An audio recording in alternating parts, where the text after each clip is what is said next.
This is Creativity Drill with Dr. Dawn and Jonathan Rundman. Hi, this is Dawn. Thanks for tuning in to Creativity Drill, a podcast that Jonathan and I started so we could share some interesting conversations with the creatives that we know. Matt Spring is a comedy writer and performer based in the Twin Cities who's a founding member of Four Humors Theater.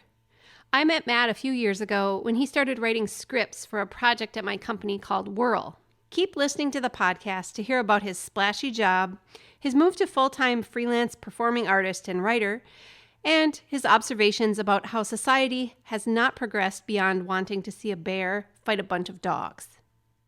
Hey, Matt. Hey, how's it going? Great. Thanks for coming. Yeah, thanks very much for having me. Exciting. We're here with Matt Spring today, and Matt, I'm trying to think of the time I think I first started seeing your name on scripts. Yep. Maybe 3 years ago? Yeah, it's coming up on it. Yeah, it's probably 3 now. What's the first project that you worked on at Spark House? First thing I worked on for Spark House was, it must have been Connect. Okay. And doing some sort of like editing stuff for Holy Moly.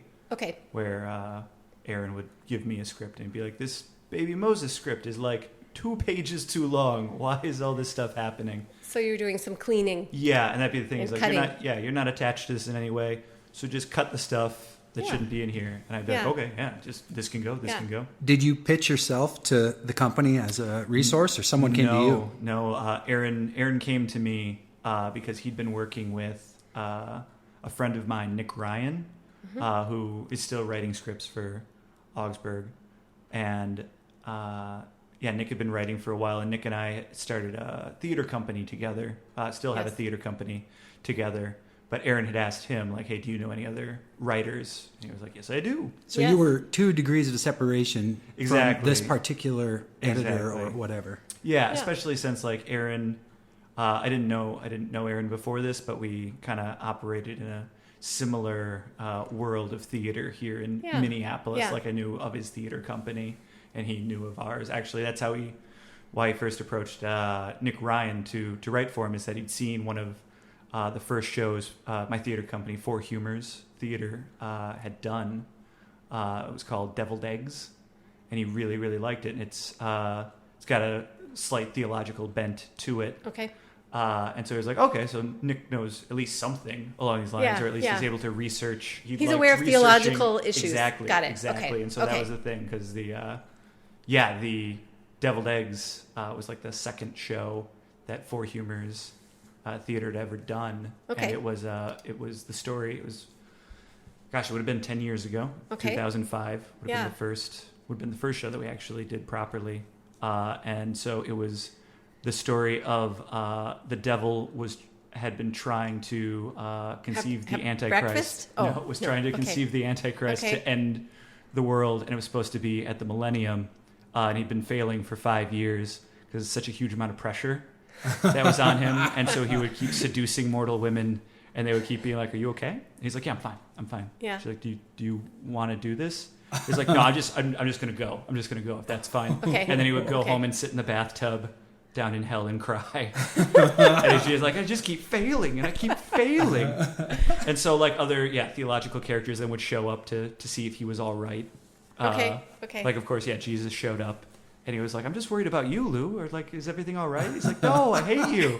He's like, that's fine, Lou. That's totally fine. But you don't look so good. Yeah. You've lost a tremendous amount of weight. And I it was just, just keeping very, very true to form for all these different theological like characters, like showing up and how they would interact. And just the fact that Lucifer would be so upset that Jesus is so nice to him. Yeah. And so, No, it's stress and performance anxiety for famous characters of the past. Exactly. So that was one of usually the first reviews that Four Humors was getting, was like, on one level, the play is about this, which is very lowbrow. On the other level, they wind up talking about the creation of the universe and predestination and stuff like that, because that's also what it's about. Yeah. And it also makes you think like Abraham Lincoln struggled with these issues. Everybody. Yeah. And Napoleon and Vladimir Putin. These are people who probably have had moments like that. Yeah, but you never high tiers of, never let stress. let yourself. Your brain never goes there. Yeah. Well, yeah, because that's also one of the other things that like it kind of gets into of the fact of just thinking of any super famous person as a person. Like, the devil had a bathtub, and it was it was a scary bathtub, but it was still his bathtub. Yeah. And he would just sit in it, and his secretary would keep coming and be like, "You really need to come out and do something today, sir." He's like, "I'm doing nothing. I'm doing nothing today." George Clooney too is exactly. He has a bathroom. Yeah, right on down the line. The fact that Scarlett Johansson has a bathroom. Yeah, people aren't these celebrities 24/7, or at least not the way we picture them. So when you got the gig to write for Dawn's company, is that something that happens where once in a while you'll get a random phone call or an email and it'll be like someone somewhere needs a writer? What is or like a script doctor? Is it called? Yeah. Isn't it called a punch up? Yeah, depending on what it is. I mean, like the first. Part of what I do for Augsburg is like straight up like original stuff where we'll be like, cool, could you just like come up with like the entire story for this cartoon? But yeah, like I also and then a punch up is making an existing thing better. Yeah, making it better or tweaking it in the way that they want it to be, or shortening it, or just being like this. This joke right here is still not flat. funny. Yeah, like I feel like it's not. Yeah, it feels like it's not there. So what percentage of your creative time is spent as a freelancer doing this kind of work? Right now, all of my work is freelance right now. I mean, it depends to a certain extent. Like, I mean, like working for Four Humors. That's kind of your real job, is the theater. Yeah, but you did have that vocational leap. Has it been a couple months now? Yes. Can you talk about that a little bit? Yeah, right up until this past August, I worked at the Midtown YWCA in Minneapolis. I was the aquatics coordinator there, and I'd been the aquatics coordinator there for like 6 years. Wow. Something like that. And I'd been working there for like 9 years. I spent my entire 20s basically with the Y being my day job, which is great because they gave me, the flexibility and stuff to, do my theater stuff at night, and then the flexibility to take on like freelance, writing stuff. But yeah, after a long time of doing that, and then with the increased work requests from Augsburg Fortress and then other theater companies and Four Humors, basically bundled together enough work to be like, I don't think I actually have to. And then of course my incredibly supportive wife who also has a job. So that sort of dual income stability for being like, yeah, if you want to do something new, you totally should. You should write full time. I think this might be interesting for our listeners, is that you're someone in the arts who had a day job and then made a decision to leave the day job and become a full-time art person. Yeah. And that was recently? Did you say a couple months August. ago? We started working together about a year ago on World Scripts, and at first it was a kind of a remote, you were calling in, and then eventually you started coming in downtown, and I think especially since you left your position in August at the Y. Yeah, that was one of the things that I made very clear to Aaron and Joan, who does the scheduling, which was... I'm available now. Yeah. And it's very nice. They took me up on it. Sometimes it was like, well, I can take this call if I go in my office and close the door. Near the end at the Y, there was, I didn't have to feel too bad about it because it was a salaried position. So there were lots of times where you'd be like, I guess I'll be at the pool for 10 hours. But if I was like, I'm going to my office right now to take a very important call, and no one would think to be like, is that call Y related? And like, nope. But don't come by my office. I'm busy. Were you an administrator, or did you ever have to like stand or get in the water or blow a whistle? Are you a lifeguard? I started there as a lifeguard and a swim instructor. Are you still up to date on your certifications? Nope, it's all just lapsed recently. Okay. Which is pretty crazy. But that's also sort of the like, all right, we're not going back and doing that anymore. I spent my late teenage years as a lifeguard. Yep. And would get weekend gigs filling in at different pools to do lifeguarding at super early in the morning for ladies in their float water around and class. and that sort of thing. Yep, that is always steady work because no one wants to get up for that, and not everyone has a lifeguard certification. So like again, it's a smaller. I would always tell, usually high schoolers who are nervous about like coming in for their first job interview, I'm like, unless you are actively talking about drowning people in the interview. And you are certified, I will give you a chance. We will totally get you in and get you to start working and stuff like that. And Yeah. that was one of the nice things about the job also, of like being people's like first boss and stuff like that. Because I mean, some people who don't like working, you kind of get the impression that the first few jobs they had they didn't like, and so they're just like, oh, I guess that's what work is. I guess I don't like working. As opposed to if your first few jobs are cool, and then you get a job where, you know, your boss mistreats you or your coworkers are mean or something like that, you can be like, wait a second, I don't have to put up with this. I've been at places where it's not that way. I am leaving. Yeah. So When I was a lifeguard, I remember what it was like to sort of give instructions to the people swimming, or to the class, or to the kids that were there for open swim. And, you know, in some ways, it seems like you're kind of on stage to be a lifeguard. Oh yeah, Because you have authority. Yep. Sometimes you have a uniform on. You Yep. dress There's a lot about your differently. posture, you gotta your confidence. Yep. And you're You kind have of to project. That's a big your thing. vocal projection. Yep. And you have to have the authority to sort of own the room and tell people what's happening next. And then the stakes are sort of high in that room because Well, that's because it's fun and it's recreation, but it's also like potentially vulnerable. That's what I always tell my lifeguards when they first got hired, is that everyone is there to have fun, except for the lifeguard. The lifeguard is the only one who's working, and so you know you have to be very forgettable when nothing is going on, and then you have to be a presence when you need something to stop.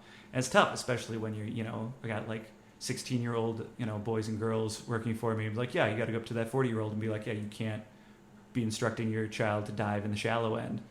Because again, like people aren't, they're not maliciously breaking the rules, but since they're there to have fun, they don't think a lot of stuff through. Did your lifeguarding affect your theater work at all? Yep.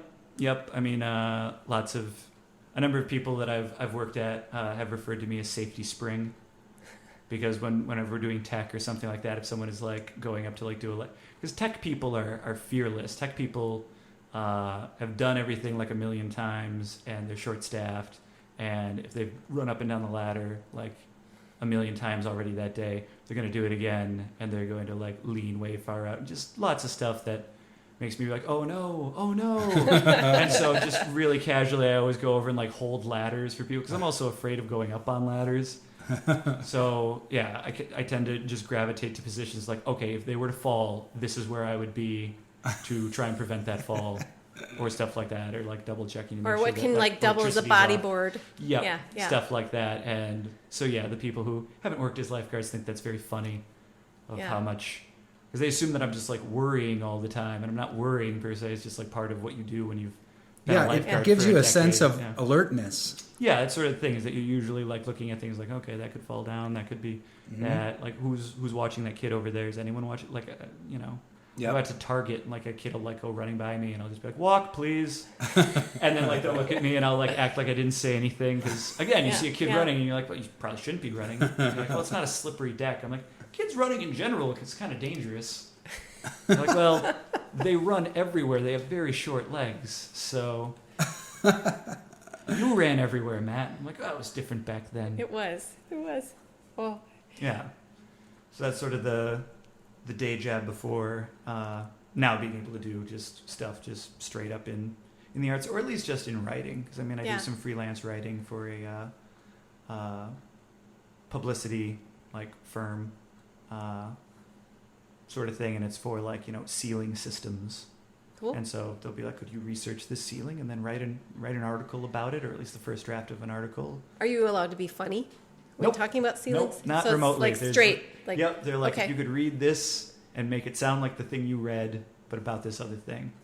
I think those kind of mundane parts of life are sometimes the best Fodder? the best fodder Oh, for yeah. comedy and for for songwriting the and for arts anything. in general, because like for years, especially getting out of like right after getting out of college here at the U of M,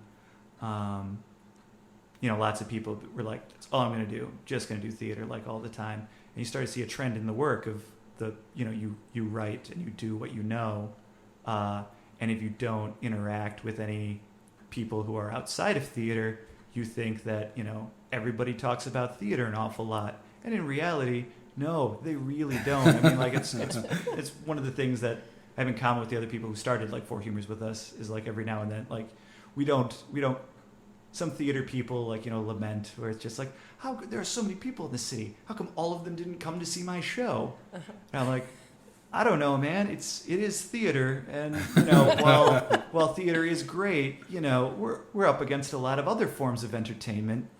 And like Aristotle wrote about what a shame it is that theater is dying and not as many people go to see theater in Athens as they used to. Like, he used to talk about how generations past, like everyone went to go see the shows, in Greece, and now they're going to chariot races and they're going to these other things.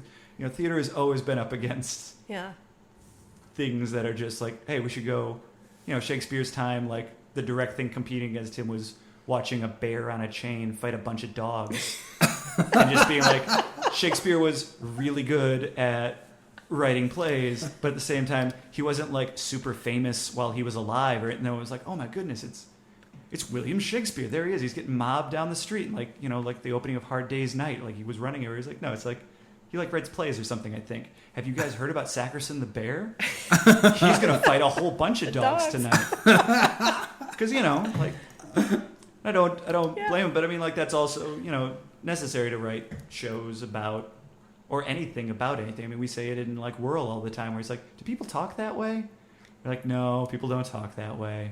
I guess we should alter it to make it sound more like something a person would actually say. Isn't that weird with artists who, it's almost like the more successful you get, the more in the bubble you get. Yeah, that is a definite concern. And then at times. If you're in the bubble, then the work you're making is less like normal life. Yeah, it's less accessible. It's less accessible. Sometimes. And so it becomes a weird spiral that sucks you out of what made you awesome in the first place. Yeah. Like if you had a quality that allowed you to go full time in your art, then you become full time, and then you're immediately farther away from what made you able to go full time. Well, you see it in music a lot, also of like, especially with people like when they first like started out, like the entire like grunge rock movement, was about not being sponsored by corporations and like performing in garages and stuff like that. And, bands like Nirvana make it like super big. And then they're like, how come your songs don't sound like they did back when you were like super poor? And sleeping on couches after the show. Exactly. And then, if that is like part of the thing that, you write about, it's like, it would be like, great Russian authors leaving Russia and being like, cool. Like, but I mean, write more about what it's like to like be living in the country in Russia. Yeah. Be like, I don't really do that anymore. Well, what happens to rock bands, too, is they start out writing songs about sort of heartbreak and angst, and it's really beautiful and vulnerable or whatever, and then they sort of mature and they get married and they have some children and they have a house, and they're no longer like having heartbreak all the time. They have a more stable life. Things are rapidly, like far less dramatic. Way less dramatic, and then all of a sudden you're sort of missing the days like, oh, I miss when you like...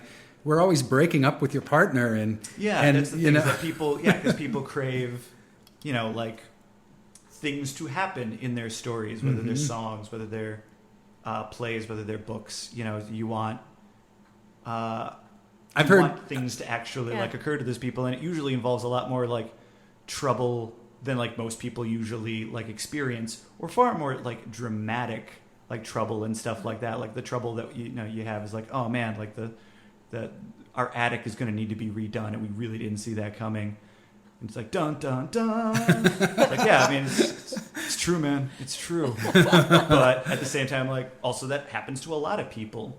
I mean, but at the same time, you got to avoid, like, falling into, like, sort of those sort of tropes. Especially, like, I mean, I've read a number of great articles that were about, like, the sheer number of...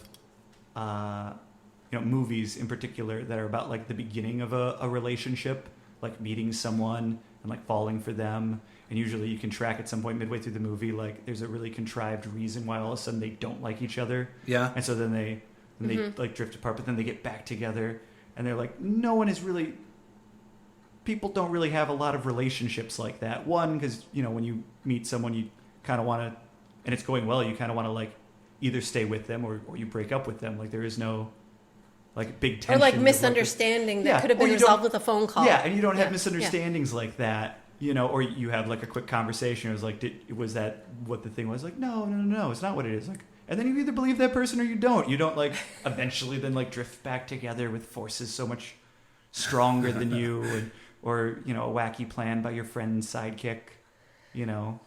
Yeah. I've heard it said about stand-up comedians where you see them and there comes a point where comedians are all of a sudden always talking about airplane food and air travel. Yep. That's like a big thing. And then you know that, this is a touring comic. Yeah. Where they're just living on an airplane, and the only material they're generating is based on their normal life, which is in and out of the airplane. And of course, there is funny material about flying, but most people don't fly as often as a touring comedian. Not remotely. And I think, wow, and isn't that the joke? Is whenever somebody's doing a cliche comic thing, it's always, what's with airplane food? Yep. You know, and the same as the you know the rock stars is like all of a sudden there's a lot more material about having kids showing up, you know, in this guy's material all of a sudden. Yeah. Like, man, she's really talking a lot about like being married for a number of years. You know, like the material, you know, ages with you and stuff like that, which is also like good. I mean, like it's one of the ongoing things for Four Humors, especially because like the year after we did, you know, Deviled Eggs, we did another show that was a British parlor mystery called Inspector Rex. Okay, I was gonna ask how you saw it because it's been 10 years now. Yeah, it's actually this April 10th is going to be our 10-year anniversary. Yeah. And so just the progression of shows and stuff over the course of it. But like Inspector Rex was a British parlor mystery telling of the story of like Oedipus Rex. You know, the Greek tragedy of the guy who solves the riddle of the Sphinx, and he was prophesized to kill his father and marry his mother, and it turns out he accidentally did without any knowledge of any of this. So we set that as a British parlor mystery with a guy named Inspector Rex, who's trying to solve the mystery of this guy's death, and then discovers at the end that he actually killed him. He's like, oh wait, that guy? I'm like, yeah, that's the guy. He's like, oh, I didn't. Yeah, I mean, I killed that guy. It's like, you killed it. You just killed a guy. He's like, well, I didn't think that was him. I didn't think it had anything to do with this. But a lot of our reviews and stuff like that were like, yeah, we really liked it. But I kind of thought they were going to do more stuff about, you know, the devil and the end of the world and stuff like that. You know, I kind of thought that was their thing. And then the year after that, they're like, how come they're not doing more British parlor? You know, they can only remember the thing that happened immediately before. And then after something like, honestly, like 3 or 4 shows like into it, then it starts to show up in reviews like, oh, I think these people are going to just keep doing vastly different stuff, but kind of in their style, which, you know, is like in a very broad, like stylistic sense, you know, as like, you know, we don't always, I mean, it's always comedic in some way, but the different kinds of comedy and stuff like that there is. Like, I mean, we've done, you know, very dark comedy. We've done scary comedy. We've done, actually, horror and comedy have an awful lot in common, we discovered. The first time we did a horror show, because it usually involves the audience knowing something that the characters don't know. So there's the anticipation. Yeah, and in a comedy, they're like, oh no, he doesn't know. And in a horror, it's like, oh no, he doesn't know. He has no idea. You got to get out of there. You got to get out of there. Oh no. And so the fact that like just because tension is running so high throughout that entire thing, we can keep flipping the switch back and forth between making the audience jump and making the audience laugh. Yeah, and that's such a release in a horror movie too, that people laugh. Like, okay, we're safe. That wasn't a thing. Yeah, that's fine. But there's going to be a thing. But I mean, we do the same with, you know, drama and comedy, you know, as well as the fact that anything that is like consistently all like really one note, you know, like say with music, if it was all like one note, you'd be like, okay, I get it. You're doing like not everything's very light and funny and stuff, but like, you know. Same with if it's very dramatic. Usually I've got a shorter attention span for if it's, I'm like, I get it. You're very sad. Like, you're very sad. Everything's so sad. Like most productions of Romeo and Juliet that I've seen, we did a production of Romeo and Juliet a number of years back because we'd never seen a version that we liked, because almost every version starts with Romeo and Juliet just so certain that they're going to die. Like, they're just so mopey. Oh. It's like, oh man, I hope they do. Like, obviously this is what they're going for. and ours, the first half of the show, we played it like a comedy because it's ridiculous of the fact that like Romeo falls in love with this girl, and he's like, I love you. And she's like, oh my gosh, I love you too. And you're just like, man, they have no idea what they're talking about. This is really, really ridiculous. And the two families like just keep like fighting like continuously, but it's not like gang warfare so much as like we set it up like it was, they had houses like right across the street from each other. And so they would just come out in the street and like fight each other. And then the cops would show up and be like, all right, back to your houses. Like, all right. And then all of a sudden, like midway through, someone gets actually stabbed with a knife. And it was people that you were like joking around and having a good time with. So you care when they die, as opposed to like if everyone is just so gloomy. Mm-hmm. And then someone dies. I'm like, well, doesn't someone die every like other day with you people? Why else are you all so grim? Well, 10 years ago when this started, did you and the other people in the company have a goal or a vision that this was long term? Did you ever think it would go for 10 years? No, I mean, like it wasn't until like 3 years into it that we even like sat down and like, well, I guess we should get like a checking account and like be like an actual thing. Wow. So Four Humors ended up with a life of its own beyond what you ever expected. I mean, usually, with that first show that we did with Deviled Eggs, I mean, like we're originally sort of like sponsored by a student-run group called Crisis Point. That would just sort of like, it had like some grant money and you'd submit like a script and they give you some money to like rent a theater in Minneapolis and be like, good luck. And so we went out and did it for one weekend at the old Arizona Theater. And you were students at the University of Minnesota at that time. Yeah. Juniors. Yep. Mm-hmm. And so we did it for one weekend, and the ladies who ran the old Arizona Theater after the first weekend were like, hey, that went so great. We don't have anything for the next 3 weeks. You want to do it for 3 more weeks? We're like, sure. Mostly because we were having really good cast parties every night. I was like, all right, let's just keep doing this. Yeah. And they're like, yeah, you should put up some publicity and stuff like that. Like, what's your theater company called? And then like Nick was like, Four Humors Theater. And then he was like, we can change the name later. That'll be fine. Had he been taking a like an ancient medical philosophy class? I mean, like, because I was going to ask about this. Yeah, and we were in theater history. If you identify with the Four Humors. Yeah, we get that question. Usually. What are the Four Humors? You got your yellow phlegm, you got your red blood, you sanguine. got your black bile, and you got your green bile. Oh, yeah. Sanguine is blood. Yeah. It's kind of like choleric that. and phlegmatic. And it's kind of like there's that pop psychology test that people take where they get assigned one of those. Isn't that correct? Oh, yeah. You say, I'm phlegmatic. People have been dividing up groups of 4 since Aristotle's time all the way up through Sex and the City. Of like, which of the 4 ladies are you? Yeah. Oh, yeah. Which of the 4 Ninja Turtles are you? Like, I mean, it's the four, these are the 4 character types that get together is the idea. And they balance each other Is it the same root word for humor as those 4 items to what we would say today is being funny? No. I mean, it's fluids. It's the 4 in the Greek thought for medicine was that your body was made of 4 fluids, and the levels. Balanced. Yeah. And if they're not balanced, like if you've got too much red blood, then you're more sanguine. Very rosy cheeks. Exactly. Among stuff other like things. That. I mean, it's a lot of like the old it's not the same. It's a similar principle, but like, when you see in like old timey movies and stuff where they're like, and now the doctor comes and he's going to bleed the person. And you're like, that's a terrible idea. But at the time they're like, your body is made up of various like fluids and stuff. And if you got too much of one, you got to drain it out. You got to keep it balanced. Wow.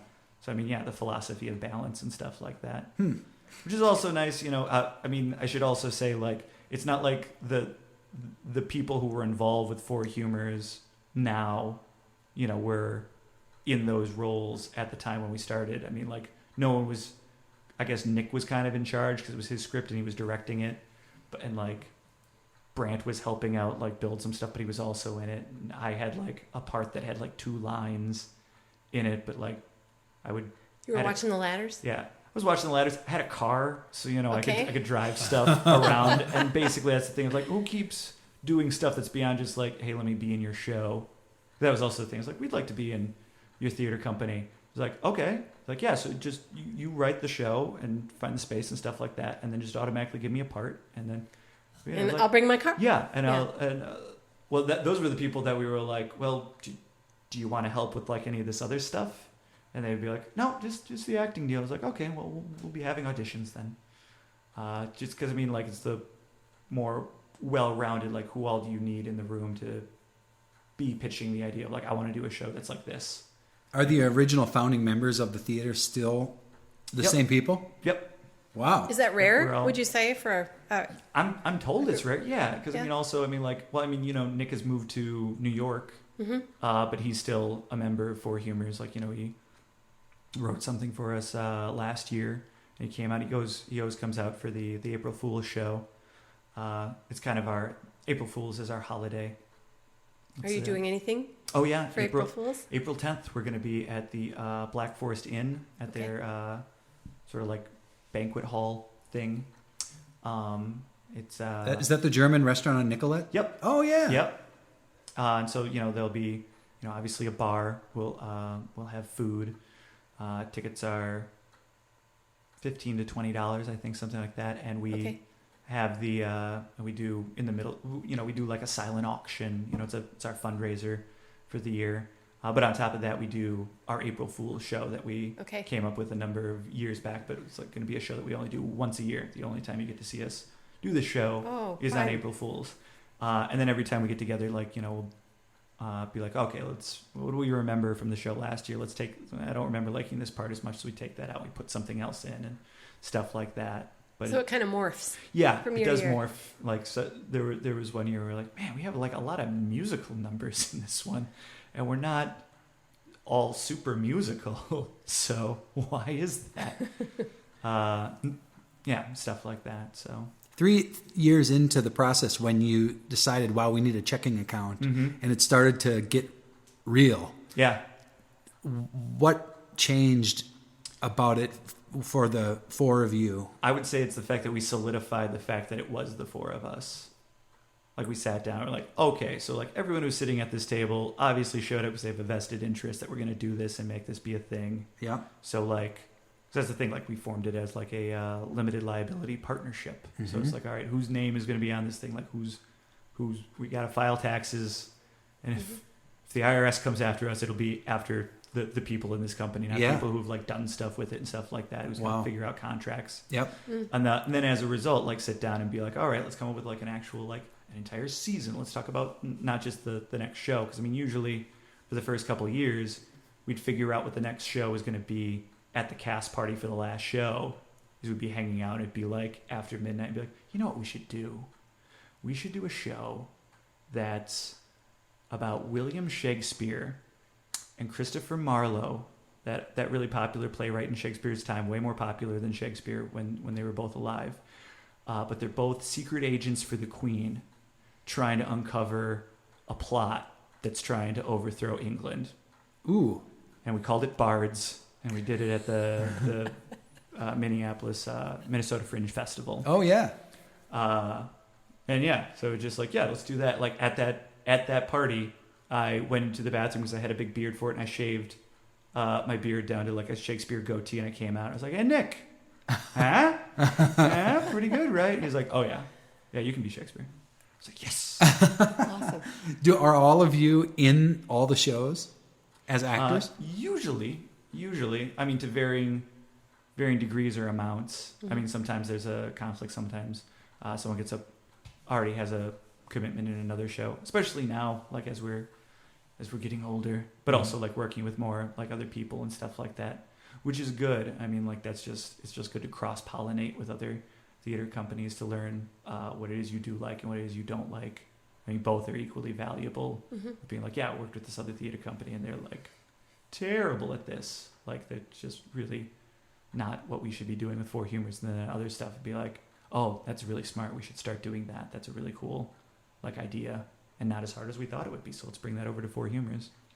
What's the timeline or the arc of a lifespan of a show, from like the minute you get the idea to the writing and rehearsing and then doing it, and like how does it end, or how long does that whole thing take? Oh, okay. Well, I mean, for us, we've done a lot of different models for like how we do it. I mean, like sometimes with like take for example, like we do one where like Nick wrote it, and so Nick will usually have like a couple months to write it, and then midway through that, he'll send us pages, and like we'll sit down and do a reading and stuff like that, so Nick can hear how the characters sound, how much the story makes sense really, and stuff like that. Like, okay, that's all flowing really nicely, and then he'll go back and then like rewrite like a bunch of stuff and move stuff around, and then we'll get the script, and then we ideally rehearse for like 4 weeks. Sometimes we do it in 3 weeks if we have the script already. And is there a performance date that's looming in the future? Yes. So you're kind of under the gun the whole time. You always have to have a deadline, because otherwise you'd mess with it forever. Yeah. Like you'd still be rehearsing deviled eggs. Exactly. Like we'd still be reworking. It's almost ready. Yeah, exactly. And so like it's always, honestly, that's always the first step. The first step is like, we're going to do this show. We think it'll be about the Russian space program during the Cold War. Like that's what we got. That's what Nick's working on. So at least we know the show's got to be about that.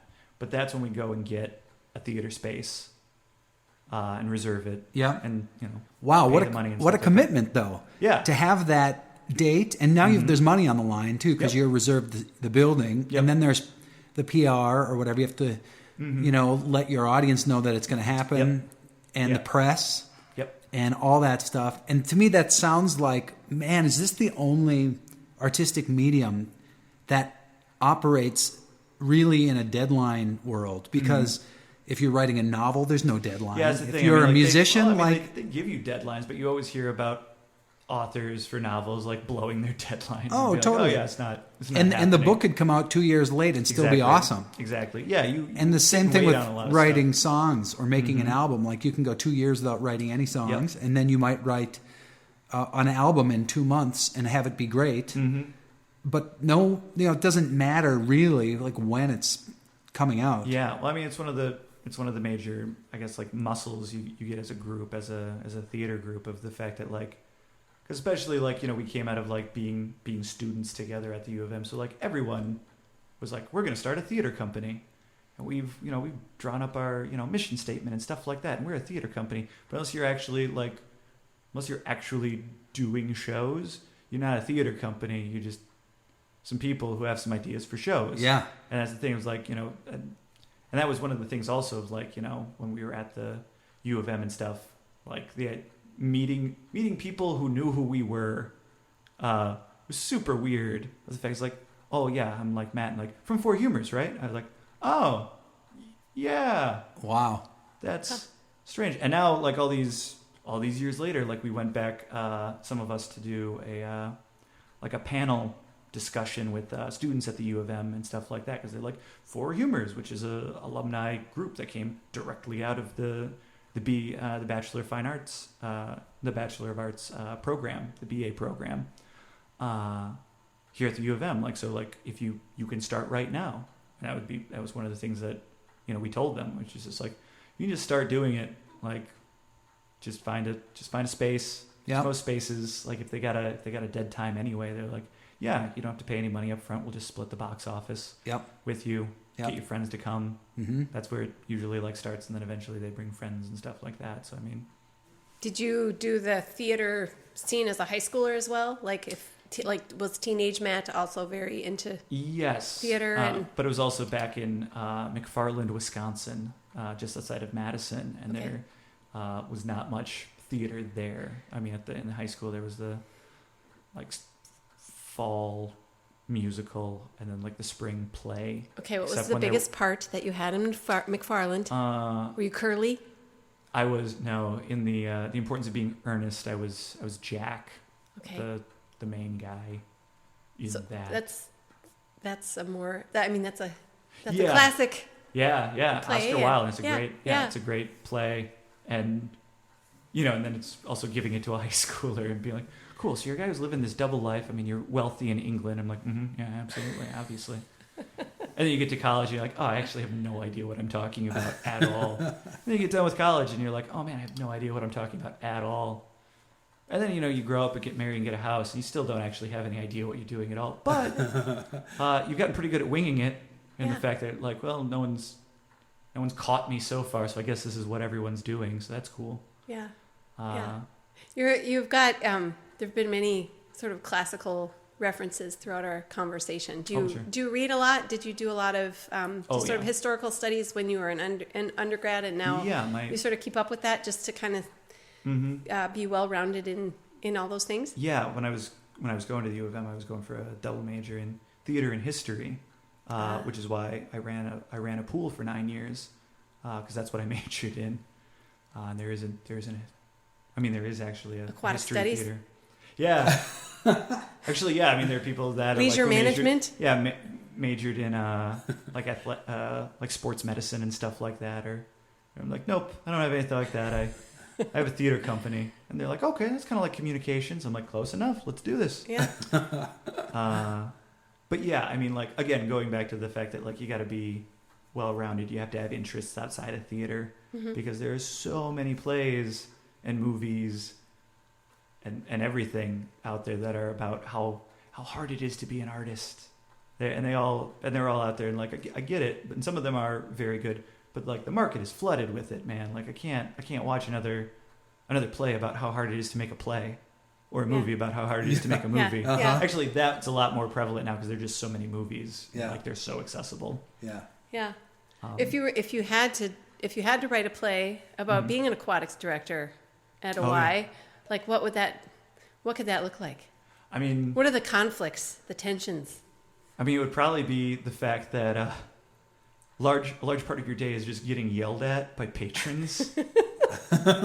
Just really... Like yelling at you because they're mad, or just because it's mad. Loud? No, just because they're mad. Like what do they're they upset say about this. They don't understand why they have to be. You got. The water is too cold. The water's too cold. The water's too warm. Water's too warm. Why is there chlorine in the water? Over in St. Paul, they have a pool that's nothing but mineral water.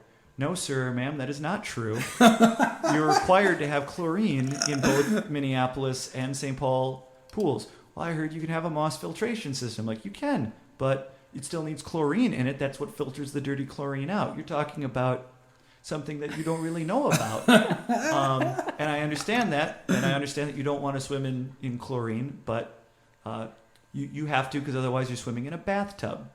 No, sir or ma'am, you can't drop off your 5 children and leave at our pool, because we're not a public pool. Like, we were like a club pool, and we're not going to babysit your children, and unless your children are like at least so old, they need to have an adult watching them. And no, the 12-year-old can't be watching the 5-year-old because the 12-year-old's gonna, and just this people would be like They're yelling at you every day. Oh, continuous. But this is great stuff for a play. Oh yeah, I it's think super it's funny so now. Funny. Because that's also the thing of like, when you've been yelled at a bunch, you start to realize, one, that it won't kill you, and two, it's really all the person can do who's yelling at you. And so, like, I've had this conversation with people before. It's like, yeah, and then they yelled at me. I was like, mm-hmm. They're like, yeah, so I mean, terrible. Like, so let me get this straight. Like, another grown-up spoke to you in a loud voice? And they're like, yeah. I'm like, man, that's killer. That's killer. It's like you and the soldiers in World War II. Those are the people who truly put up with the most. Like, no, it's super, and I get it. It is super unpleasant, because like even like 9 years into it, people would be yelling at me, and like your adrenaline just starts like pumping because you're getting yelled at. But you just let that wash over you, and you're like, okay. Well, okay, and imagine the casting and vulnerability issues of the cast in this play about the lifeguard or about the pool, because like I've been going swimming at the Y for the last 2 months, and I hadn't done it for a long time, and I thought I really have to go back because I love swimming. Oh yeah, absolutely. And way so to work out. I'm back at the Y, and I went last night, in fact. So it was kind of a rare. I usually go in the midday or the morning. What Y? Southdale. Okay. And so I went last night at about 8:00, and after I swim, I always go sit in the hot tub, which I love. Yep. And I was sitting in the hot tub, and it was great. And I was thinking to myself, I am like almost naked. Yep. I'm like really, really almost naked. It's like, pretty surreal, the fact that like this is a situation where everyone is like almost naked. Yep. No one like says not anything even about like not even 50% naked. Yeah. Like 90% naked. Yep. And I'm in the bath. I'm in a tub with like 3 dudes from Africa. Yep. And then like a 90-year-old lady from Japan. Yep. and we're all naked. We're all almost naked, and we're from every corner of the earth, and there's children and really senior citizens. Yep. And there's kind of relatively normal looking people, and then there's like really abnormal looking people. Yep. And then there's people that are relatively healthy, and then there's people who are really unhealthy. Yeah. And we're all naked, basically, right? And we're only 8 inches away from each other. Yep. It's not even like, oh, he's 20 feet away. No, we're like snuggled in, in Everyone's the water. like it's totally normal. Totally normal. Because you're rarely in a hot tub where that isn't the situation. Yeah. Because everyone wants to be in the hot tub because it's hot and it's pleasant. Yeah. It feels good. And it feels good. And there are only so many. That's another thing that we would get yelled at about. Is like, there are only so many people that can be in any of the pools according to health code and stuff like that. And the hot tub has the lowest amount of people because it's the smallest body of water. And so I'd go over and be like, all right, so there can only be 10 people in the hot tub, and there are 12 people in the hot tub right now, so I'm going to need 2 people to get out. I just sort of like leave it sort of like hanging there. Yeah. And like people are like looking at each other Who's and stuff gonna like that. You got like a parent who's got like 3 kids that are like hopping around, and people will be like, "Tell your kids to get out. They're only supposed to be in for like 5 minutes anyway, because it's not good for their young central nervous systems and stuff like that." Yeah, and they get that like red cheeks. Yeah, and like, they've only been in for 3 minutes. So they got 2 more minutes. Like, okay, again, 2 people need to get out. Wow. So and that was, also a thing of the fact that either you were having to tell adults. This is the thing, like you can boss children around all day. You can tell kids like, hey, you can't do that, and they're like, all right, because they're always used to grown-ups telling them they can't do things. Telling a grown-up that they can't do something, they always want to. I mean, like 99% of them want to explain why they should be able to do it, or that you didn't understand what it was they were doing because they weren't breaking the rules because you can't yell at them. They're a grown-up. I'm like, no, I'm not yelling at you. I'm just saying you can't dive into the shallow end. It's only 3 feet of water. Like, well, I used to be a cliff diver in Mexico.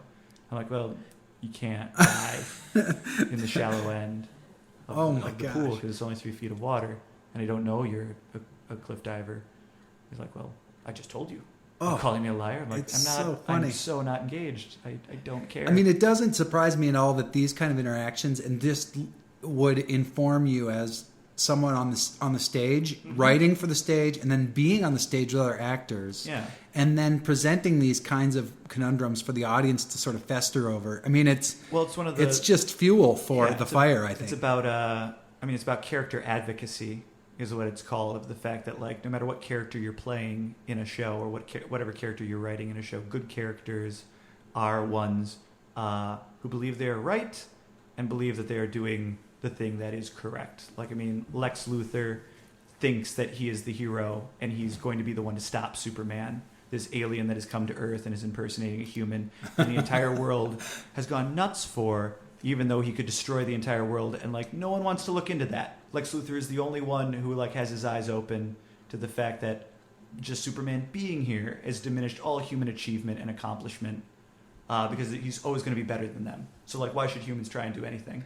Did you make up the term character advocacy, or is that a real term? That's a real term. Wow. Yeah, like you advocate for your character because like it's very simplistic and usually not interesting. It's like, why would your character do that? It's like, because she's the bad guy.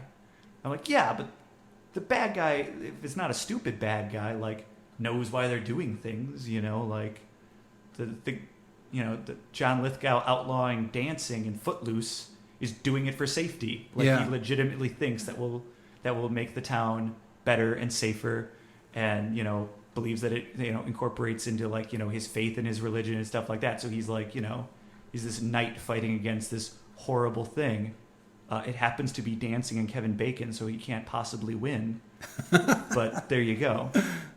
Like he didn't play it like he was the bad guy. So what's happening to you when you're on the stage with your other actors, trying to get into this stuff? Do you end up feeling these feelings?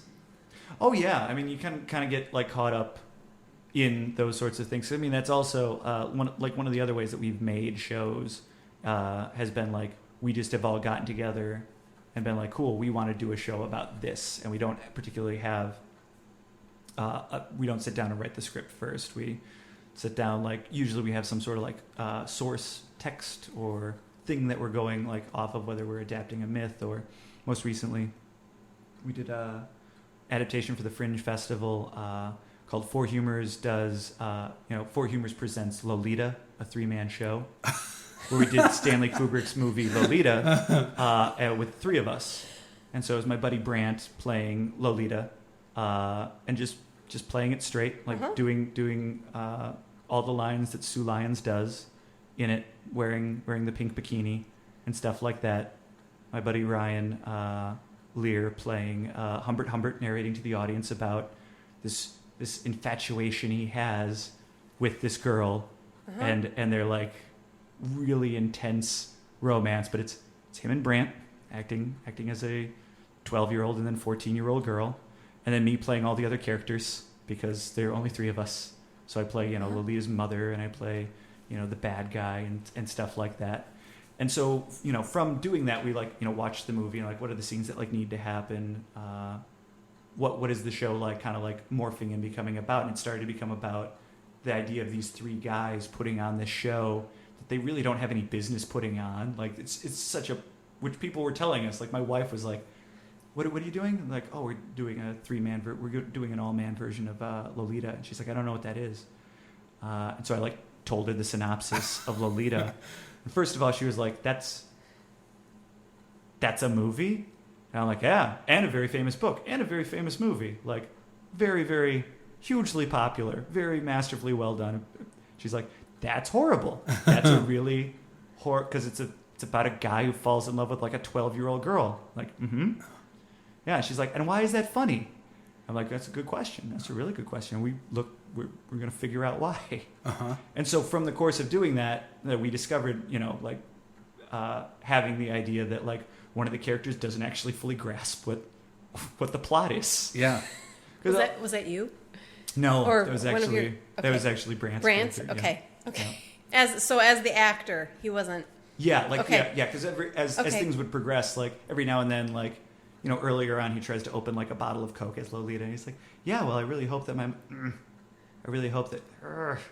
can't get this open. She's like, what? It's like, I can't get this open. Is this glued? Why is this like that? And so I would come on from upstairs with the bottle opener and open it for him, and then leave. So you'd be like, I guess they're not really good at doing this show.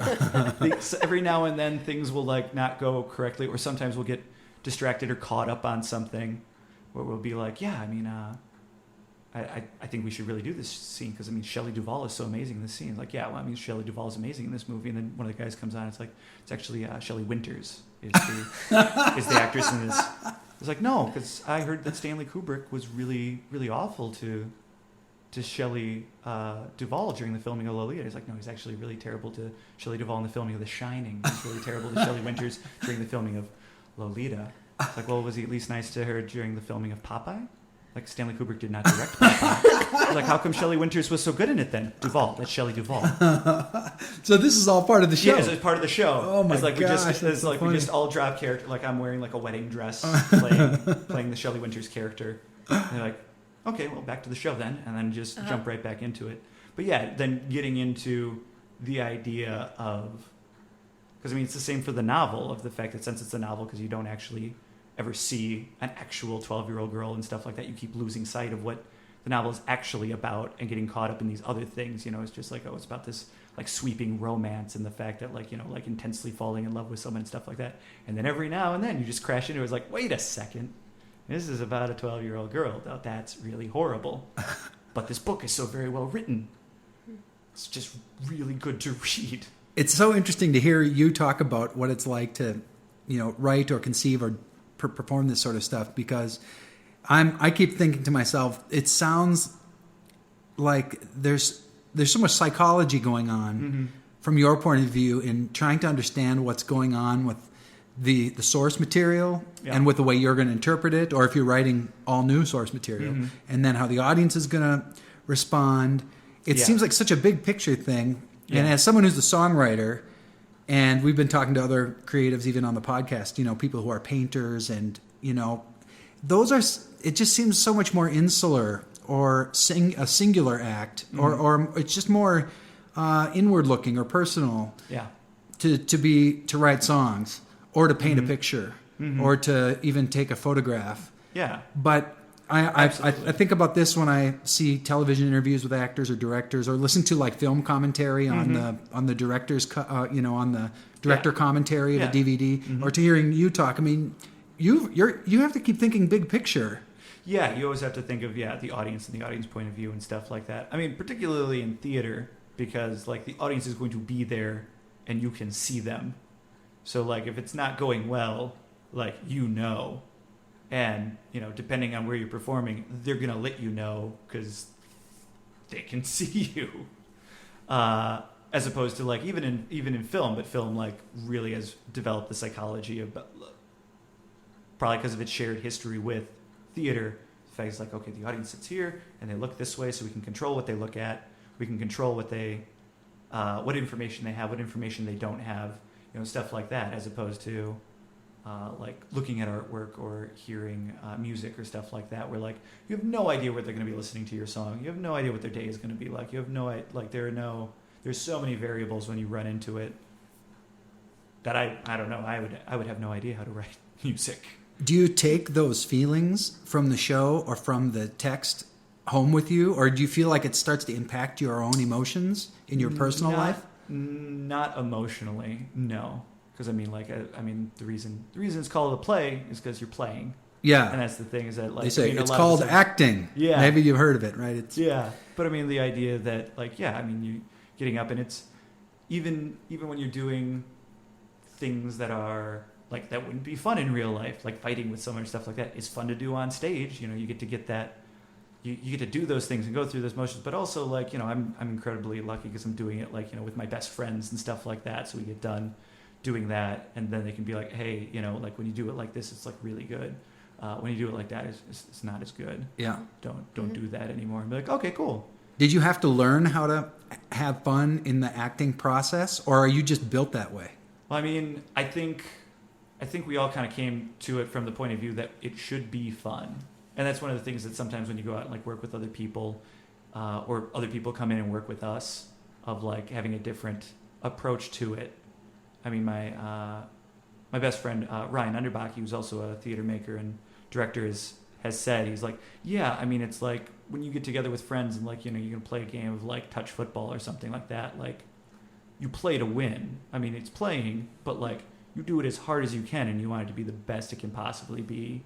And so, because of that, like it makes it kind of like easy to both try and make the very best thing that you can, but also, I guess still have a lot of fun with it, like it's just, it's what you really want it. It's what I really want to do. I mean, like telling stories is what I really, really like to do. So, if I wasn't making theater, I would be doing it in some other form. Because I mean, my wife will tell you, like, even when she really doesn't want me to, I'm usually telling her some sort of story. I had a short-lived acting fantasy when I was in my mid-20s. Oh, yeah. And so I tried out for some stuff and auditioned for some stuff. And right when Dawn and I moved to Chicago, there was a TV sitcom pilot that was being shot. Oh, cool. In Chicago. And I had done enough stuff that I had a resume and a headshot and whatever. And so I went down to the place and auditioned, and then I got called back the second time. Oh, cool. And so I went down there. You've made it one step further than me ever in a situation. And I had never, I mean, and I have no experience, like never done anything like that before. So I went in there for the callback, and it was a show that was obviously inspired by Friends, so it was sort of young 20-somethings in the city. They wanted to make a lot of those back when Friends was... Yeah, it was totally like that. And so there was like 3 or 4 guys and 3 or 4 girls, and that was the ensemble. Yep. And so when I got in for the callback, whoever my character was had a girlfriend. And there was an actress there who had gotten a callback, who was the girlfriend part. And we had we did like a table read or something where we each got our script, and they wanted us to just, okay, let's just read through this scene and we'll see how the chemistry or whatever works. And then we had to sort of behave together like the characters would. Yeah, and I'm like newly married and not very experienced with, dating women. Yeah. I was a married person, Yeah. And so here's this actress and sitting next to me, and we had to do and do what the script suggested. Mm-hmm. And I was just really freaked out. Yeah. Because I thought, oh my gosh, I don't even know this woman. Yep. And we're reading all these lines and behaving in all these ways, and I thought, like I you're a couple. don't know how anybody could do this. And then I didn't get called back again. So my career was over at that point. Yeah, they saw through that. Yeah. But I was thinking, holy cow, And then so when I see a real play where you have actors who just met each other when the production got going, and they have to be lovers, or they have to be enemies, and they have to swear and yell and fight, or they have to make out, or it's just like, holy cow. To me, that just blows the mind. I mean, have you had those? What does that feel like? I mean, that is actually, being in a relationship in a play hasn't ever been that difficult for me, because I've usually been in a relationship in real life. And so just sort of following those same things of like, okay, what is it like when you like a girl? Yep. And then a step further, like, oh my goodness, she likes you back. Yeah. It's like, oh, okay, and stuff like that. And so like, I will usually bring a lot of my actual relationship technique moves into that. And then, it's up to the director to be like, cool, when you do that, it actually looks super annoying. I'm like, I'm sure it's super annoying for her too. It's part of my charm. That's part of what she... That's my patented move. Yeah, that's move 57. We're sitting next to each other on the couch. I just slowly start like leaning over, and she's like has to put like an arm up and like he's just like leaning on me. I'm like, yeah, because I'm still like about 12 years old, so this is about how I tell you that I like you. And her being like, oh, okay. It's funny. Just yesterday, we myself and Ryan Lear, one of the other guys from Four Humors, we also did a podcast for a friend of ours, Courtney McLean, has a podcast. It's called the Twin Cities Hit Show, and so for tomorrow's episode, they wanted to have different people come in and take over their podcast basically, and so it was going to be Four Humors. And yesterday, Ryan and I pre-recorded it. And because we were the only ones who were available. And so, it was the idea that their podcast has been bought by a large company, and Four Humors Theater has been bought by a large company, which apparently companies can do that. And they did that. And so they fired the original people on the podcast, and they decided the best way to spice things up would be bring in these two guys who know nothing about doing a podcast or what the original podcast was about. Okay. And so it's something like 40 minutes of the two of us. So you improving? Yeah, we improvised. We pretended that we were in a studio, and that we were looking through the people who just got fired, like their stuff, to like look for clues as to what their show might have been like. And so it's just my buddy Ryan like rustling things around and being like, "What do you think this is?" And I'm like, "That looks like a headshot for Courtney McLean from like the mid '90s. She's got a side ponytail." It's like, "What do you think this is?" And so we just did that for like a really long time. So you've done other podcasts, or is that the only other one? We did that one and now this one. Oh, right, in 2 days in a row. 2 for 2. Yeah. Good. And then a few years back, we had a monthly like cabaret show downtown Minneapolis. Four Humors did, because we had a rehearsal space downtown, and one of the things we did for the rental deal is that we would do a show every month, and it was the first Thursday of every month. It was called the Firsty Thursday Show. And we did it for 2 years. It's really tough doing a monthly show, because we'd line up acts of like, comedians, musicians, magicians, stuff like that coming in, and then we would host like in between. We would do like various sketches, and then one of the characters that showed up every month, though he originally was not going to. It was like a one-time thing. And like, it was pretty good. We made a character called Hercules, the dandy Southern chef, who at the end of every night would come out to teach the audience how to cook something. It's that old camp game where like someone would have their hands through from behind him. Oh, yes. And so it was me doing this character, but not with my arms, with one of our other company member. So you were Rachel's Hercules? hands. Yeah, I was Hercules, Okay. the Dandy Southern chef, and Rachel played my hands. And so Hercules had these long, feminine hands, and also like no idea how to cook anything, because it was all from, I would write the scripts for it, of like Hercules trying to explain what it is he was making. And so we wound up going to promote it on a radio show, and I took calls in my Hercules voice for people who were calling in and asking like for cooking tips of like how to make like a Minnesota hot dish a little more southern and stuff like that. Okay. And him like advising that they pour mint julep on top of it, and that'll that'll just make it extra delicious. What do take it to a whole nother level? what do writers and people who create characters and stuff like that do to protect their work? Like, if you write a character, mm-hmm. can you do some sort of legal move or paperwork to ensure that it's yours forever? Or let's say you guys are creating your own raw material for mm-hmm. Four Humors. Mm-hmm. Is there a like Library of Congress registration for the intellectual property that people go through in the theater world to protect their work? I know that there is. I know that people have done it. Do you? I have. I do not know how to do such a thing.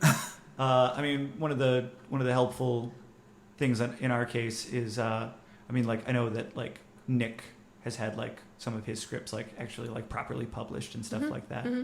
A lot of Four Humor's strength relies on the fact that good luck finding our script. They're not out there. Yeah, I was going to ask: is after it's done, is the actual document with the script itself preserved somewhere? It's rarely updated. Wow. It's mostly in our heads, or in a recorded or on a hard form. drive somewhere. Yep. Okay. Yeah. Do you always try to videotape every show just for we the try archive? to. Yep. We try to, and we have the archive going. So I mean, like we're remounting Lolita this Thursday, actually, up at St. Cloud College. We're doing it for their theater department, and then there's going to be our artistic director Jason on Friday is going to be teaching like a workshop. We'll be helping him out with that. But yeah, in order to get ready for it, like we found a recording of it and we sat down and watched it, and then I did update the script. But yeah, usually like it's like, all right, we work on the script until we have it all memorized. Yeah. And then when you have it all memorized, since it's our script, we keep like tweaking and altering things and stuff like that, and then rarely go back and alter that in the written form. So sometimes we'll come across that and be like, oh, this is the actual paper script has like a completely different ending to it. Oh yeah, that's what the ending was going to be for a while. Wow. What a bad ending. It's so much better what we're doing now. So it's so fluid in theater because at least every with us, show... I mean, everyone's got their own different thing and their own different way of doing it. We have every a lot theater more, company does. Yeah. Because again, there are no rules. But ultimately, like for the Whatever theater, works for though, you. it's all about the performance that day in front of the audience in the moment. Yep, 100%. Yeah, that's sort of the thing. It's like, even if you look at a recording, like if I gave you like a recording of Lolita, you'd be like, okay, it's like fine. It's like, yeah, because it's not a movie. Right. It's a recording of a live Yeah. like theater thing, so you're not with the audience. You can't actually see the way it is. You can't move your head. Yeah, you don't feel the Like energy that. like Exactly, you would if you were there. Exactly. Yeah. You can't. Yeah. And so it's completely like different.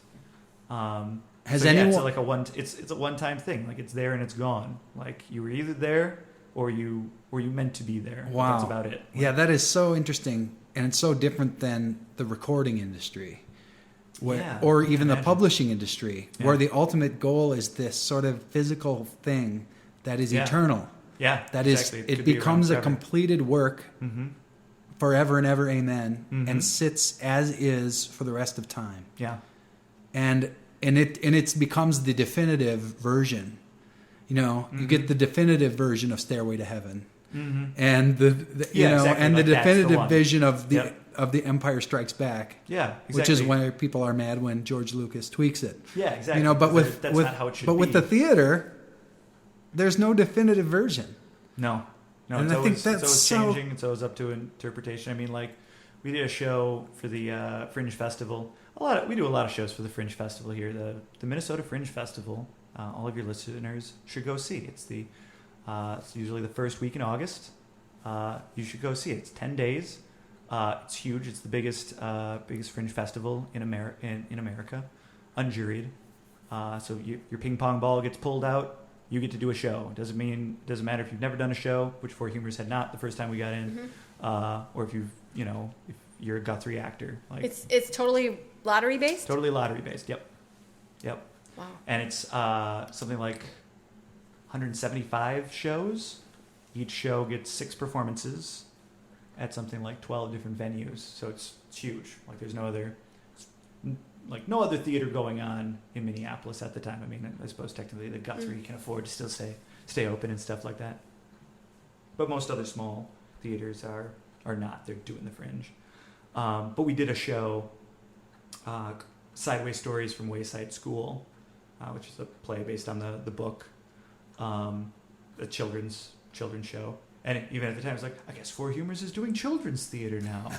Just like, yep, for this one. Yeah. But our last performance, like we were at the Rarig Center at the U of M on the Thrust stage, which is like huge theater. And we had like the largest attendance that they'd ever had in that theater for the Fringe Festival. Wow. Or at least that they told us that they knew of. And that was a very, different performance than like all the other ones, like to actually have been there. Mm-hmm. And people like will tell you like, yeah, I was there. The last performance of Sideways Stories was like a packed house. I mean, like the record has been beaten since then. Someone is actually another theater company that we're friends with, like sold the whole thing out. We're like, okay, well, we didn't think that was possible. Good for them. But at the time, yeah, it was like a one-time thing that you were either there or you weren't. Yeah. So those magic moments are more magical.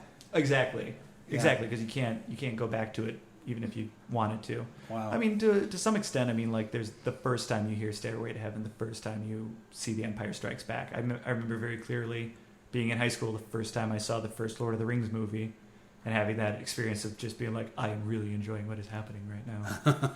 Yeah. I will watch this thing again and it will be good, but it's not the same as the first time that you see it. Yeah. First, I wanted to ask if when you write, do you typically write, on your computer, maybe on your phone? Are you a paper pen kind of guy? Like, do you have your book of ideas? And that's linked to my next sort of observation is that you seem to be a very generative artist in that it seems like you're never worried about running out of ideas or that there's scarcity. Like you just seem really open to the fact that you're always going to have ideas for what to do next or how to work on what you're working on now and make it better. So I'm wondering if you can talk about that a little bit, like how you capture your ideas. Sure. I mean, I do. I primarily type on a laptop.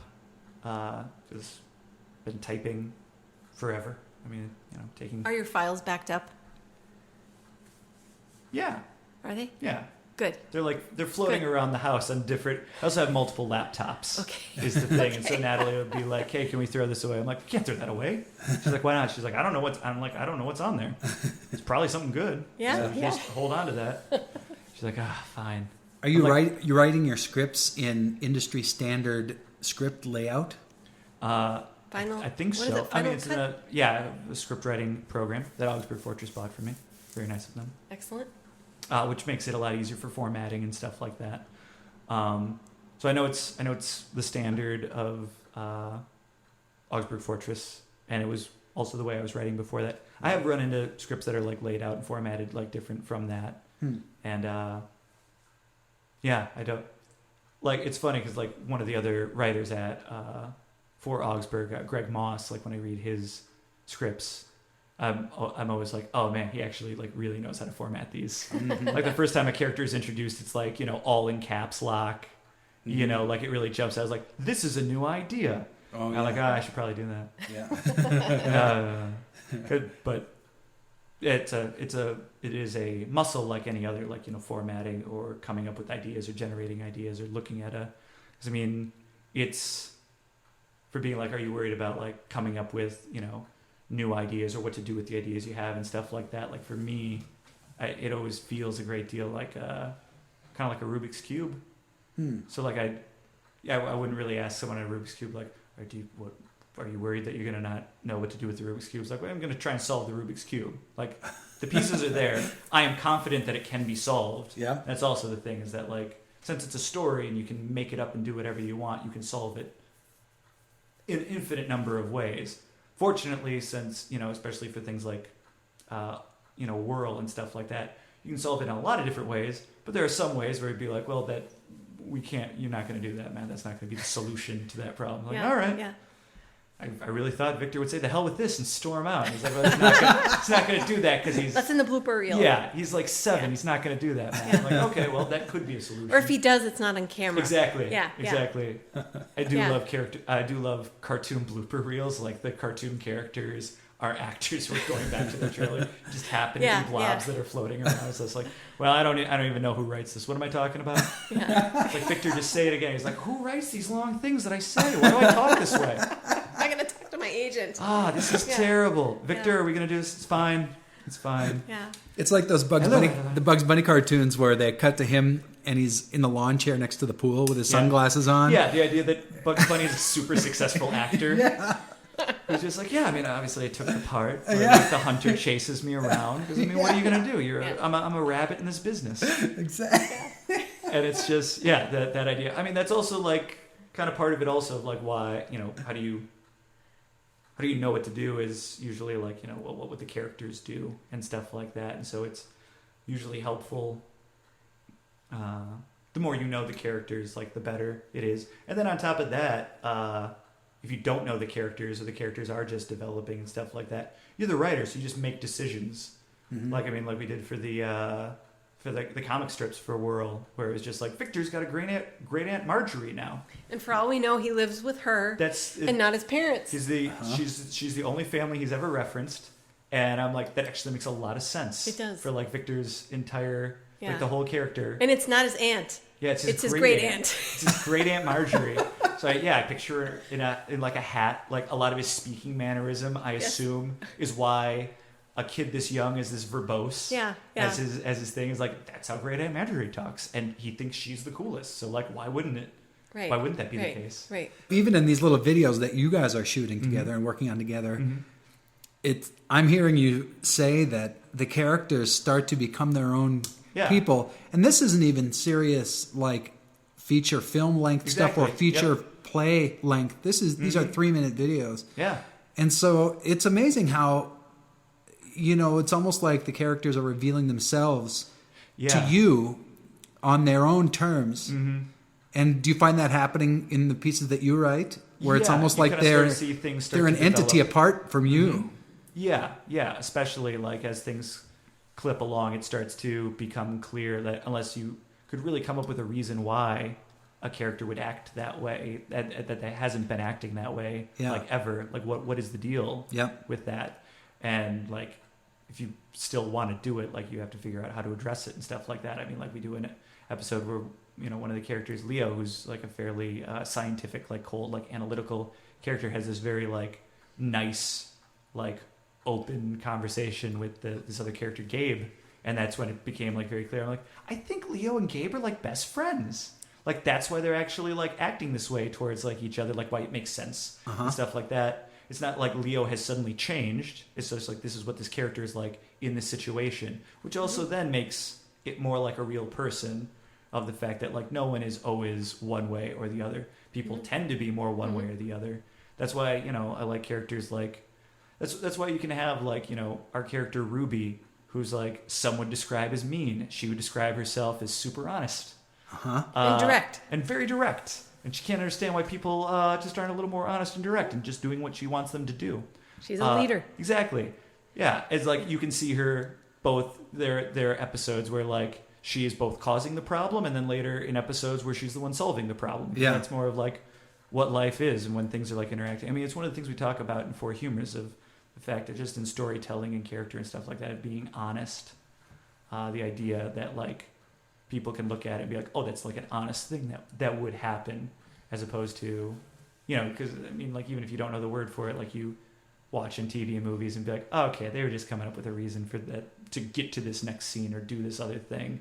So they're like, well, it sort of feels like a cheap shot. Yeah, just all of a sudden I'm like, well, that's just a character who like they just needed to get out of there and be like, let's go visit Gloria. I'm like, I thought you didn't like Gloria. It's like, gonna go see Gloria. Here we go. And then they're at Gloria's, and then that character is having a terrible time. You're like, well, why did you want to go there? Yeah. And if one of the characters doesn't say like, hey, why did you want to go here? That seems kind of weird. If it's just never brought up, like, oh, I guess they thought the audience wouldn't notice. I guess they think we're dumb. Yeah. And that we don't understand what's going on.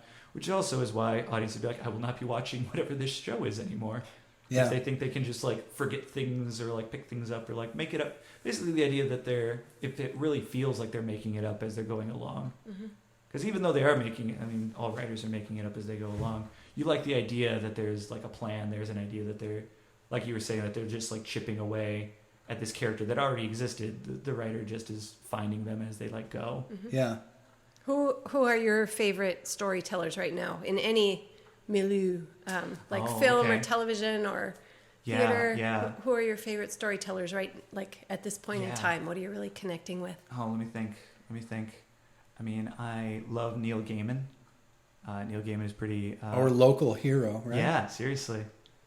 I saw him at a distance at the Bedlam Theater once. Wow. Here in Minneapolis. You could recognize him because his hair looked looked like Neil Gaiman's hair. But yeah, I love Neil Gaiman. Neil Gaiman is an amazing storyteller, and all of his stories are super different, which I also like. You know, he doesn't write like the same sort of like thing. He also does amazing comic books, as well as novels and short stories, and just like he's got like a lot of stories, just like so many. He did a story once about a guy who had too many stories, and this guy like couldn't stop him. Like, you know, he'd been like cursed or something, and so he just kept rattling off like these premises for different books and movies and poems and stuff like that. And every single one of them, I was like, I would totally read that. I would totally watch that. It's a really good idea. And Neil Gaiman was just throwing them out there. Just throwing. I'm like, any and one that's of those. his chaff. Yeah, that's right? his thing. He's just like, I'm not going to do anything like that. It's just an amazing sounding pitch. I'm like, that is an amazing sounding pitch. I would totally pay you for that. Please give me that story. So yeah, love Neil Gaiman. Let's see, like who else right now? Joss Whedon is a really, really great crafter of stories. Like I really like the way that he puts his stories together. They've got a very nice flow. They've got a very nice, the dialogue is there, characterization is there. Like things make sense. We go from scene to scene to scene, and it seems seamless. Like you don't like, when did they decide to go there? Like, oh, it makes sense because like that's just where else would they go next? We got the Avengers movie for Christmas on DVD, and it has the director commentary with him. I've listened to that. Yeah, and my son and I watched it. My son's 11, and he loved the director's commentary. And now he'll talk frequently about Joss Whedon and the things he said about certain scenes or certain transitions or acting choices or casting choices. And talk about having to see the entire big picture. Wow, like, that is a giant movie to have to do and keep all that stuff in mind. Yeah, and you're right. He's so thoughtful and a really inspiring person. Were you a little kid who loved stories? Yep, I would watch. What did that look like? A lot of running around with action figures. Which ton ones? Of action figures. Which ones? I had He-Man. Okay. Loved Thundercats. I'm a kid of the 80s, and so anyone who had shown up on a cartoon ever, I wanted to have their action figure. And then I would just have these epic, like sweeping, like almost space operas of the fact that like all the good guys would be over here in Good Guy Castle, all the bad guys would be over here at Death Mountain, which was the couch. The Legos would be a third party in this giant three-way conflict of what's going on. And so like again, figuring out like, well, what do the Legos want? They're like, well, they're smaller, so they can't fight the action figures that are as big. So they build stuff so that they can fight them, and they want different things. They're not good and they're not bad. They're driven by technology and like exploration. Like they're just this wild card sort of thing. Yes. And so then having figuring out again from seeing things on cartoons. Again, it all comes back to cartoons for me because I watched so much cartoons when I was a kid. And you just pick up so much on like story structure and characters and stuff like that. And good villains. Yeah, and good villains. Yeah. I mean, like, Skeletor is a great villain. Yeah. He looks so scary, but at the same time, the contrast to it is he's terrible at being the bad guy in He-Man. Like, he's so outclassed. And I watched years later, like, my mom got me like a DVD of it. She's like, because you used to watch it so much as a kid. And I watched like the creator like commentary and stuff like that, and him talking about like the restrictions that were on them making it. And they're just like, yeah, I mean, like, you know, we get the notes back, and they're like, Skeletor kind of seems too mean. He kind of seems too evil. He's like a little too scared. This is going to be like for kids. And so, you know, you got to dumb him down like a bunch. And so he's just sort of this whining, like weak guy who like, which is hilarious because he's one of the characters in, you know, Masters of the Universe. So they're all like bodybuilders, and yet he's never portrayed as strong or confident. And he's just like, yeah. So you get the idea that he's this guy who thinks he should be in charge, like running this entire planet, I guess. I think it's the entire planet he wants to run. But he can't even run like a gang of like 6 monsters that like work for him. They're constantly betraying him. He's grossly underqualified, but he keeps trying to do it because he thinks he should be doing it. He's got this grand sense of destiny because of it. It's kind of delusional. Exactly. Without the goods to back him up. Exactly. So that's, I mean, like you can do that with so many characters of just like, but any bad guy like has super tragic flaws like that, where it's just like he just wants to be good enough to be in charge. And so you're like, well, why would he want to do that? Like, what happened to Skeletor in his past? Like, does he want to feel powerful so that he can't be hurt again? He was hurt at some point in his past. Right. What is the idea there? Yeah, you are a psychologist.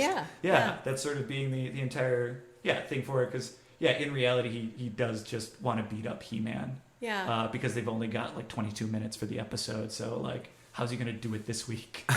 Have you seen the meme that's out there online called like a Skeletor daily affirmations? Heal thyself, Skeletor. Yeah. Oh my gosh, that is so funny. My wife sent funny. it to me in like my last year working at the Y, because I was getting super stressed out working at the Y, and she's like, "You should read these. These will cheer you up because they're daily affirmations, but they're from Skeletor." And so it's like Skeletor like having been like pummeled by He-Man, like crawling out of the river. From like some episode, and the affirmation is like, I will learn from my mistakes today and turn them into victories tomorrow. Like the idea that Skeletor just goes home and looks in the mirror. He's like, you know what, Skeletor, this isn't going to beat you. You're better than that, Skeletor.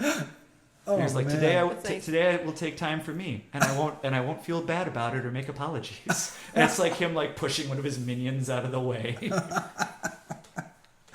Oh man, I was really hoping that's what you were going to say. Like, have you seen the thing on the internet? I'm like, I hope it's. Oh yeah, Heal thyself, Skeletor. That's now I'm gonna go totally Google that and look it up for sure. Definitely. It's a ton of fun. So if you go back in time in Matt's spring childhood, Yes. and What what would you tell kindergartner Matt? Oh, I mean, I would probably say first continue what you're doing, because he was constantly like reading a lot of stuff, a lot of really diverse stuff and things like that. But also like to continue doing what he was doing, because I mean, like, it's not just, it's funny because I mean, like, when I was a kid, it was like you should be reading, you shouldn't be like watching TV, and yet I'm now working more in an art form of TV and watching things on a TV than like writing books and stuff like that. Like, all forms of storytelling and art are totally valid and stuff like that. So I mean, like, especially like the fact that like things that you saw that were like really great in a novel could make a good movie. Things that are good in a movie could make a good play. Things that are good in a video game could make a good short story, stuff like that. Because that's one of the other things that like my friends and I enjoy a great deal are video games. And there are a lot of like more artistic video games coming out right now, like in this fairly like golden age of it, of like the idea of being able to tell like an immersive story where like you are there and you are like affecting it and stuff like that. And like, how can you tell those stories of the fact that like, do it without a narrator, do it so you're just like, all right, I guess I'm in a room. I could stay in this room, or, oh, what's that over there? Oh, I'm like hearing something over there. Maybe I'll like listen, maybe I'll go through the room and do like that sort of thing. It's like, it's a whole new level of storytelling, which is just as valid as everything else. So basically, when he first runs into a Nintendo and loses his mind over it, tell him that it's not wrong. You should totally go for that also, because video games do rule. To just not be afraid to keep absorbing everything, because everything is... Me and my buddy Ryan Underbaki, I mean, he picked it up from somewhere the phrase. I know he didn't make it up, but it's the phrase for art. Everything is remix. Of the fact that like when you first run into something, you do an impression of it, where it's just like, I saw an Eddie Murphy stand-up act. He's really funny. I'm going to do Eddie Murphy stand-up acts. Like, cool. Yep. And then it's mutation. Where you take that stand-up act and you sort of like change the jokes like a little bit, but basically like they're the same jokes and structure and stuff like that. But it's not actually his. It's slightly different. Yep. And then remix is you mix that then with something else of the fact that it's just like, okay, like, what is it? It's observational humor. Observational humor now in the setting of like a sitcom. You get Seinfeld. Observational humor like in a novel is like this, like, you know, you just start blending other stuff together because a lot of stuff, I mean, like, you know, the character types in Whirl, like those character types exist in a lot of other stuff. It's like, this is the kid who's like really into science and thinks that like science is the answer to everything. This is the girl who's very flighty and full of dreams and stuff like that, you know. But just because it's been done before doesn't mean you can't do it like in a different way and blend it with other stuff. And do it like really, that. really well and Exactly. in a really honest way. Exactly. Yeah. Exactly. Yeah. And so because, you know, from doing it like that, you'll never run out of ideas or new things that you can do because while everything has been done, not everything has been mixed together. And if everything has been mixed together at some point or another, no one remembers it because it's too much stuff. The human mind can't contain it all. So the idea, I had a history teacher once who had said that like one of the very first like pieces of writing that had been found like in like ancient, you know, the ancient Middle East or something like that was like in the desert and like half buried and was like translated. And it was a guy who was like lamenting. And he was like, everything that could be discovered by science has been discovered. All lands have been discovered. Obviously, we're in the height of society. Like, you know, government has been set up in the best way it possibly could. There's nothing new to write. There's nothing new to make poems about. I guess I'm going to kill myself. There's nothing else that can be done. It's this artist like complaining that everything's been done already. So I guess what's the point of going on? And everything it's one of the earliest things we've ever found. So everything he's referencing, we have no idea what he's talking about. So we just keep making more stuff. Yeah.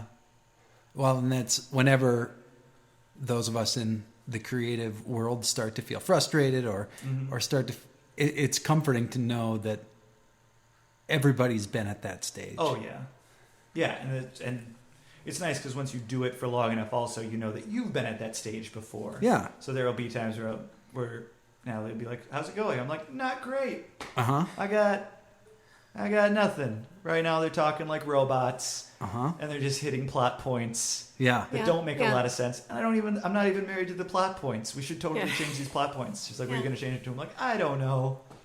Something always emerges. Yeah, so. And it's always planting the seeds for the future because even if the content that you're currently working on isn't going to ever come to fruition, something subconsciously or whatever, or maybe even in a practical sense, is being laid down. Yeah, Aaron at Augsburg has a whole folder of scripts he wants to revisit at some point where it like, you know, that the actual like core story isn't correct, but like whatever the activity is, like we should totally have those guys do that again. Yeah. We should totally have that like happen again. Like I want to get into Bert being from Garbageville, as it's called by the other kids. He's like, no, it's called Garbageville.